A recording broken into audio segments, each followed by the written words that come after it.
አብርሽ እንግዲህ ዛሬ ሄርሜላን ጋር ከሄደ በኋላ ምን አይነት ቪዲዮ ሪፖስት እንዳደረገ እናንተ ብቻ ገብታችሁ እዩት፣ ከዛ ፍረዱት ማለት ነው። ውሻ እንግዲህ ምግቡም ከበላ ከጠገበ በኋላ ወደ በፈለገበት ይሄዳል በነገራችን ላይ እና እስከሚበላ ድረስ ግን ያንን ምግብ እስከሚያገኝ ድረስ በጣም ይሯሯጣል፣ ይቾክላል።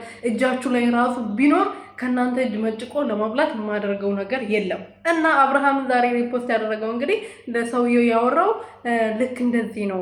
ሰው አንድ ነገር አግኝቶ እስከሚበላው እስከሚቀምሰው ድረስ እንደዚህ ነው የሚያደርገው። ከበላ ከጠገበ በኋላ ግን ወደ ፈለገበት ይሄዳል የሚል ቪዲዮ ነው። እና አብርሃም ይሄ በቅኔ ነው መናገር የፈለገው። ገባችሁ አይደለ?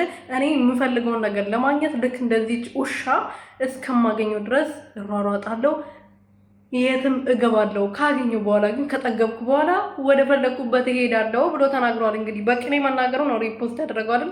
እና አብርሃም ሪፖስት ያደረገው ቪዲዮ ሁላችሁም ገብታችሁ ይዩት። ይሄ የሆነው አንተ ራሱ ውሻ ነህ፣ ይቅርታ አድርግልኝና ውሻ ነህ። ሴት ልጅ የምትጫወተው በዚህ አንዴ እዚህ አንዴ እዛ ማለት ነው። እኔ እኮ ግር የሚለኝ ደግሞ እነሱ ናቸው የሚያብዱለት። ግራ ግብት እያለኝ ያለው እኮ እሱ እኮ አንድ ነገር ለማግኘት ራሱ እንደ ውሻ እንኳን አላነፈነፈም። እነሱ ናቸው በግድ ከኔ ጋር ካልሆንክ እያሉ ያለው። ይቅርታ አድርጉልኝና የምሬ ነው። እና ሩትዬ የምሬ ነው።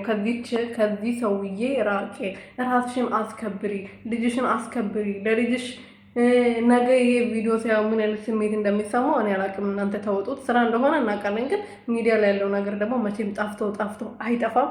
የመጀመሪያ የመጣሽ ቀን ቪዲዮ እስከ ዛሬ ድረስ አለ። ይሄም ደግሞ እስከ ሉልዬ 10 ዓመት 20 ዓመት እስከሚሆነው ድረስ እንደሚኖር ደግሞ ማወቅ አለብሽ። ሰላም ቤተሰቦች እንዴት ናችሁልኝ? እኔ በጣም ደህና ነኝ፣ እግዚአብሔር ይመስገን። በያላችሁበት ሰላማችሁ ብዙ ትርፍርፍ ይበልልኝ። እንግዲህ አቶ አብርሃም ሪፖስት ያደረገው ቪዲዮ ሁላችሁም ገብታችሁ ስሙት። ውሻ የፈለገችውን ነገር እስከምታገኝ ብቻ ነው የምታነፈንፈው። ካገኘችው በኋላ ከጠገበችው በኋላ ፍርፋራውንም ምኑንም እዛው ነው ጥሎ የምትሄደው ብለዋል። እና ምን ለማለት እንደፈለገ ሁላችሁም ቪዲዮን ካያችሁት ወይም ከሰማችሁት በኋላ ትረዱታላችሁ።